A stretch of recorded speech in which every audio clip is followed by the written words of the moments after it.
So hello everyone, previous video को इतना ज़्यादा प्यार देने के लिए आप सभी का धन्यवाद। तो स्टार्ट करते हैं बेसिक से। जैसा कि हमने प्रॉमिस किया था कि हम बेसिक टू एडवांस एक ट्रेडर की जर्नी लेके आएंगे जिसमें आपके सारे कॉन्सेप्ट क्लियर किए जाएंगे। तो ये रहा first video.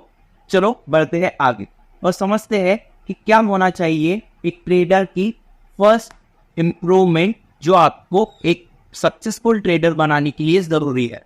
So without wasting any time, let's get started. So, trading journey की स्टार्ट आपको करनी चाहिए इक्विटी ऑप्शंस से। एक ये अलग टर्म है इक्विटी और ऑप्शन ट्रेडिंग। सबसे पहले हम जान लेते हैं कि इक्विटी क्या होती है। इक्विटी मीन्स आप एक शेयर को खरीदते हो और कुछ दिनों के बाद या फिर कुछ सालों के बाद उसको उसके डबल प्राइस या फिर जितनी भी प्राइस उसमें बढ़ती है उसमें बेचते हो। पर इसमें आपको एक रिस्क है। ये रिस्क ये है कि आप इसमें एकदम से प्रॉफिट को डबल या फिर ट्रिपल नहीं कर सकते। एक एनालिसिस की ज़रूरत है कि कंपनी कैसी है, उसमें क्या है, उसके फंड्स कितने हैं, उसका बैंक बैलेंस या फिर उसका कच्चा चिट्ठा जो भी है वो आपको जानना बहुत ज़रूरी होता है। उसी से आपको इक्विटी में ट्रेडिंग करनी चाहिए।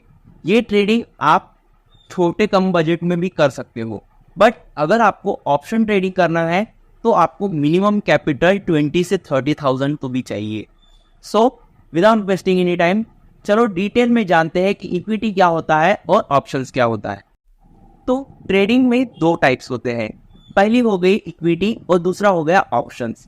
तो जान लेते हैं कि इक्विटी टर्म क्या होती है। इक्विटी एक ऐसी टर्म है कि आप किसी 50 रुपए के शेयर को कुछ दिनों बाद या फिर कुछ सालों बाद 100 रुपए में बेचते हो। It's a perfect example of equity term, क्योंकि ये ट्रेडिंग आपको डिलीवरी मोड में करनी होती है। या ये समझ लीजिए कि आप एक शेयर बाय करके उसे लॉन्ग टर्म तक अपने साथ रख के उसकी प्राइस जब ज़्यादा हो जाती है तब बेचते हो और इसे ही हम इक्विटी कहते हैं। या फिर उस दिनों में भी बेचते हो, इसे ही हम इक्विटी कहते हैं। बट इसका बिल्कुल अपोजिट ऑप्शन ट्रेडिंग है। ऑप्शन ट्रेडिंग क्या है? ये एक ऐसी टर्म है जिसमें आपको उस शेयर के ऑप्शंस मिलते हैं जो कि प्राइस टैग से जुड़े हुए होते हैं।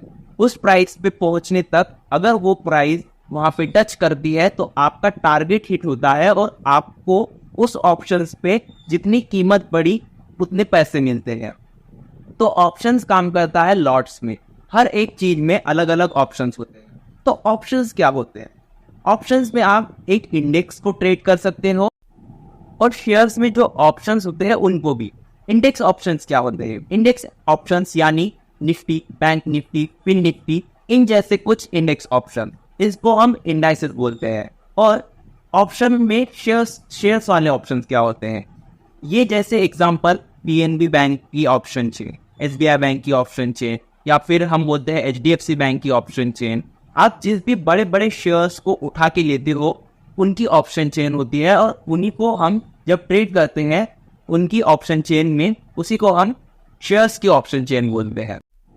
तो ये तो हो गई कि आप शेयर मार्केट की शुरुआत कैसे कर सकते हैं, पर इसी के साथ साथ आपको और भी कुछ चीजें जानना जरूरी होती है जब आप ये ट्रेडिंग जर्नी स्टार्ट करते हो। तो उसमें थर्ड चीज है जो है आपका माइंडसेट और आपकी साइकोलॉजी। आपकी साइकोलॉजी आपका मनी मैनेजमेंट तय कर सकती है कि आप कितने पैसे गेन कर सकते हो और कितने पैसे लूज कर सकते हो। प्रॉफिट और लॉस तो चलता ही रहेगा, पर अगर आपका माइंडसेट बिगड़ गया तो आप ट्रेडिंग छोड़ भी सकते हो, या फिर ऐसी भी हालत हो सकती है कि आपका माइंडसेट एकदम से बंद हो जाए, एकदम से आप ऐसा सोचने लगो कि आप एकदम डिप्रेस्ड हो जाओ। तो ये चीजें आपको बिल्कुल नहीं करनी। तो इसी टाइम पे आपकी साइकोलॉजी आपको हेल्प करती है, क्योंकि अगर आपकी साइकोलॉजी बिल्डअप अच्छे से होगी तो आपको यही समझेगा कि ये भी एक बिजनेस है। जैसा बिजनेस में हमें आगे आगे जब हम स्टार्ट करते हैं तब लॉसेस और प्रॉफिट होते रहते हैं, वैसे ही इसमें भी ऑप्शन ट्रेडिंग में भी या फिर ट्रेडिंग में भी आपको प्रॉफिट एंड लॉसेस होते रहेंगे। ये अगर आपकी एक तो थर्ड चीज जो आप बहुत जरूरी है वो है आपका माइंडसेट और आपकी साइकोलॉजी, क्योंकि इसको आपको एक बिजनेस की तरह ही ट्रेन करना होगा। क्योंकि अगर आपका इनिशियल स्टेजेस में लॉस हो जाता है तो आपको ये ऐसा लग सकता है कि यार मैं ये क्या कर रहा हूँ, कहीं मैं गलत फील्ड में तो नहीं आ गया, क्योंकि बिजनेस में जैसे इनिशियल स्टेजेस में प्रॉफिट एंड लॉसेस चलते रहते हैं, वैसे ही यहाँ पे भी आपको इनिशियल स्टेजेस में प्रॉफिट एंड लॉसेस देखने को मिलेंगे। तो आपका माइंडसेट अगर अच्छे से बिल्डअप रहा तो इसमें आपको बहुत आसानी जाएगी। उसके बाद आती है साइकोलॉजी।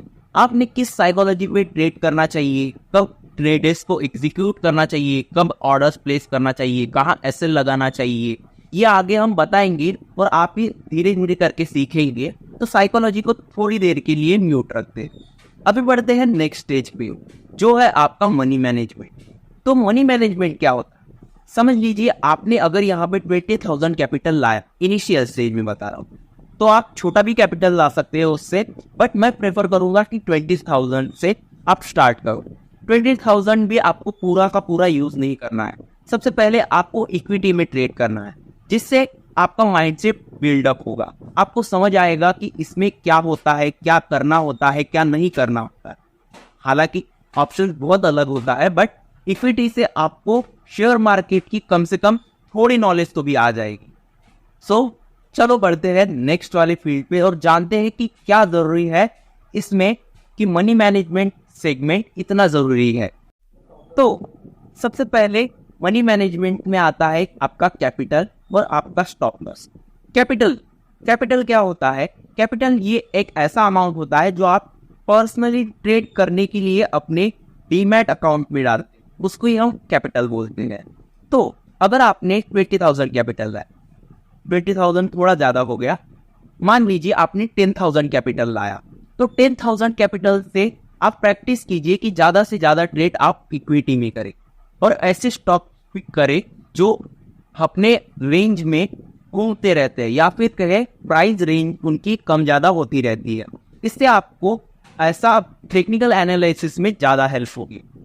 और अगर आपको टेक्निकल एनालिसिस में ज़्यादा हेल्प होगी इससे, तो आप टेक्निकल एनालिसिस पे ज़्यादा वर्क करके ज़्यादा अमाउंट में ट्रेड करके थोड़ा थोड़ा प्रॉफिट बढ़ा सकते हो या फिर कम भी कर सकते हो। वो आप पे डिपेंड करता है कि आप किस तरीके से अपना मनी मैनेजमेंट करते हो, क्योंकि आपका कैपिटल टिके रहना ज़्यादा ज़रूरी है, बल्कि इससे ज़्यादा आपका माइंडसेट और आपकी साइकोलॉजी बिल्डअप होना भी बहुत ज़रूरी है।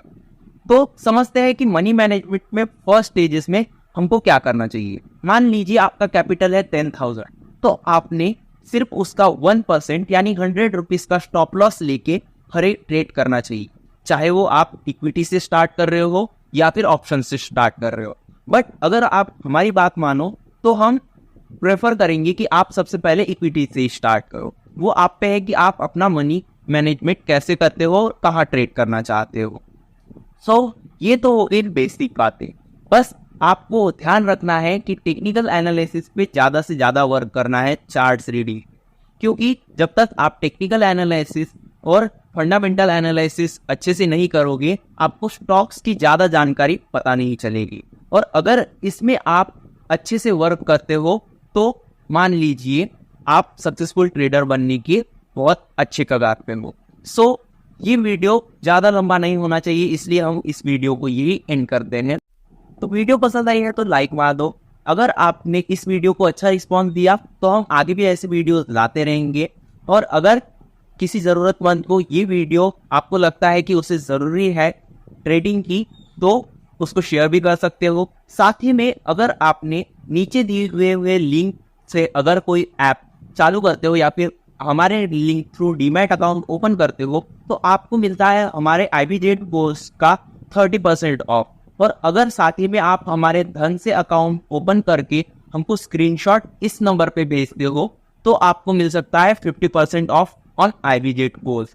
So without wasting any time जाओ अपना डीमैट अकाउंट ओपन करो, ट्रेडिंग स्टार्ट करो। Have a wonderful life, have a profitable day. Thank you.